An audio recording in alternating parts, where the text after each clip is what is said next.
Page 83, D-flat reading practice. There are 5 lines on this page to give you practice in reading in the key of D-flat major. Good luck. On page 82, they introduce you to D-flat major. I do not consider this key signature to be a beginner's key signature. I think this is more of an intermediate level. I would encourage you to go do my scale video on D-flat major. Try and do the 2 octaves thing if you can. If you can't, just do it 1 octave at first, just to learn the notes. You have 5 flats in this thing. Let's go from C to C. In that span on the keyboard, there are a total of 5 black keys. Well, yeah, you probably guessed it already. We're going to use them all. On 5 flats, we're using them all. So let's go over them.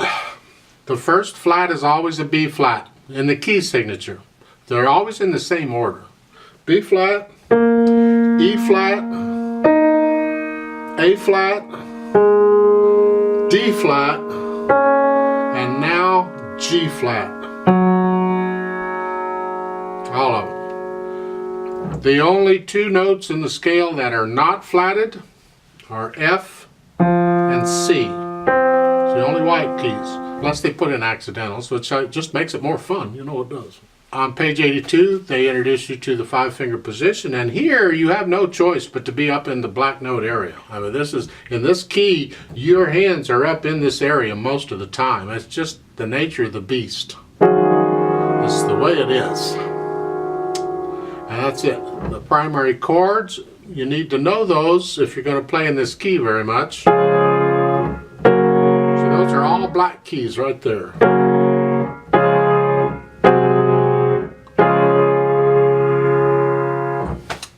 They show you the scale. Again, I prefer to use my videos on it, but if you like to read music instead, then learn that scale. It's important. Focus on which fingers are playing which notes and the patterns. That's what we're after here. And then at the bottom of page 82, they do their 1-chord inversions. I don't know why, but they do, and the dominant 7th, or the 5/7 chord, which is interesting because with all these black keys, it's like, what? So you're here, here. I mean, they're all black keys except the C. The C's the only white one. So it's the one that'll keep you sane. Like so. I don't know. I don't spend a lot of time on that stuff. Let's get over here to these reading exercises. I want to go over these with you briefly, and we'll play them together very slowly.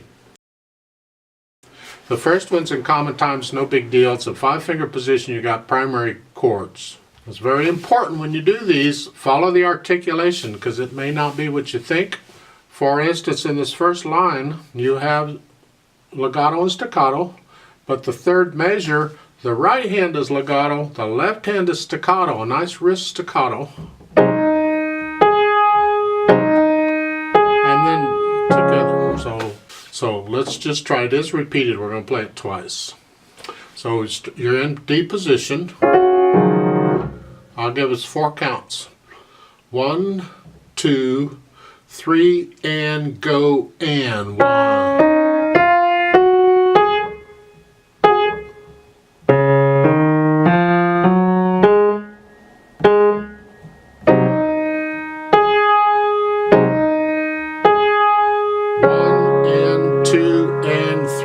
And rest. Repeat.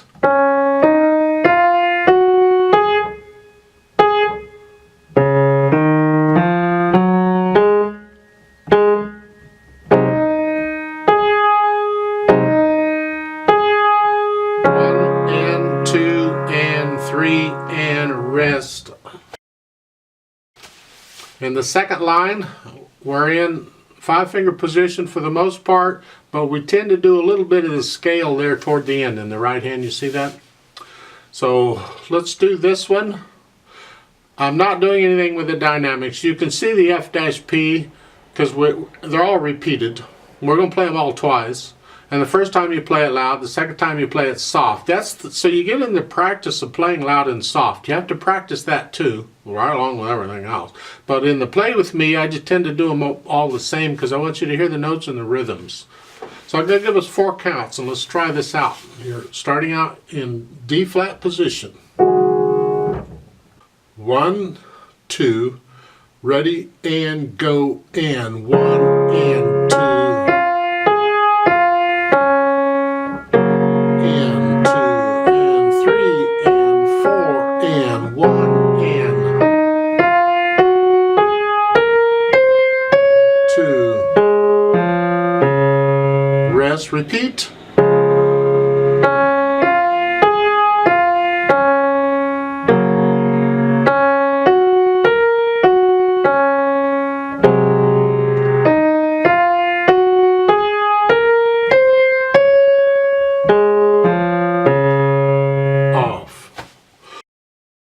This is line 3. Line 3, we're starting out in same position. Here we go.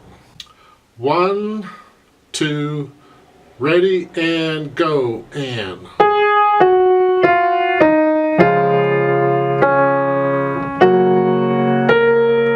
2 and 4 and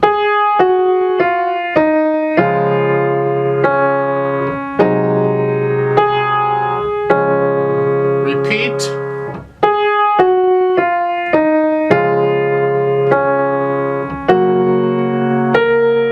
3 and 4 and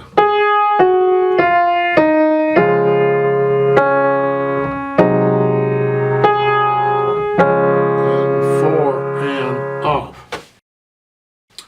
Now I haven't been much help to you people out there who have really fat fingers. Because if you're in a position where your fingers are just too fat to fit in between there, you got a real problem. You have to adjust all of your fingering so your thumb plays the white keys. That means on this third one, instead of in this position, you're starting out in this position and you have to cross over. Or you can do it this way. Put fourth finger here.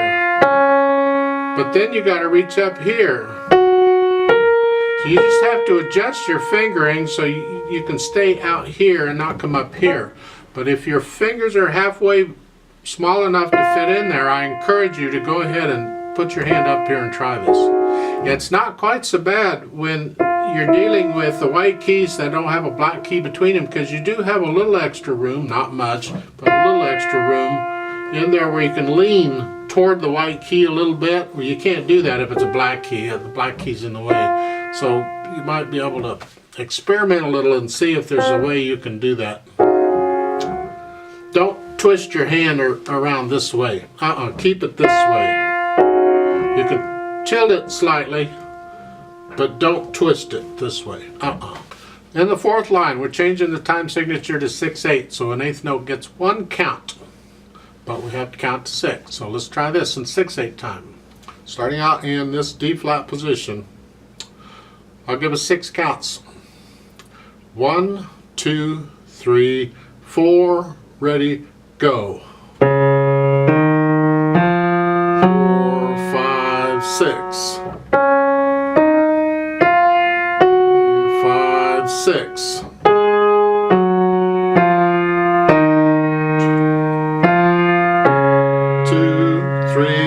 4, 5. Repeat. 2, 3. 2, 3.